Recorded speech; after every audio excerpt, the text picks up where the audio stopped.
చంచలమ్మ వాళ్ళ ఇంటికి ఒక ఆవిడ తన బిడ్డని తీసుకొని వచ్చి, ఇదంతా మీ స్వరూపమే అమ్మ, మీ కారణంగానే మాకు ఈ బిడ్డ ప్రసాదం జరిగింది, అందుకే మీరే ఈ బిడ్డని ఆశీర్వదించండి అంటూ చంచలమ్మ కాళ్ళ దగ్గర ఆ బిడ్డని పడేస్తుంది. అది చూసి చంచలమ్మ అయితే, అయ్యో వద్దమ్మా, చెంట పిల్లలు దైవ స్వరూపం, వాళ్ళు దేవుడితో సమానమమ్మ అంటూ తన తల మీద చంచలమ్మ చేతిని పెట్టి దీర్ఘాయుష్మాన్ భవ అంటూ ఆ బేబీకి అయితే చంచలమ్మ ఆశీర్వదిస్తూ ఉంటుంది. అది చూసి ఆవిడైతే చాలా సంతోషిస్తుంది.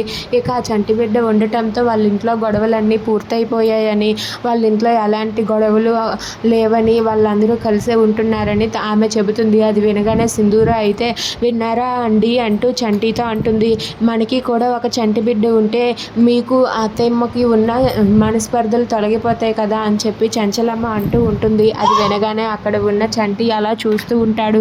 ఇక వెంటనే చంచలమ్మ రేణుక అంటూ పిలుస్తుంది. అక్క తెస్తున్నాను అక్క అని చెప్పి అంటుంది. ఇక ఆవిడైతే వెంటనే తాంబూలం తీసుకుని వస్తుంది. చంచలమ్మ అయితే ఆ తాంబూలాన్ని ఆ చంటి బిడ్డ తల్లికి ఇచ్చి, నువ్వు ఇక వెళ్ళిరా అమ్మ అని చెప్పి అంటుంది. సరే చంచలమ్మ గారు, వెళ్ళొస్తాను, మీ ఆశీర్వాదం ఎప్పుడు మా మీద ఉండాలి అని చెప్పి అంటూ ఉంటుంది. సరే చల్లగా ఉండు అని చెప్పి చంచలమ్మ ఆశీర్వదించి వాళ్ళని అక్కడి నుండి పంపిస్తుంది.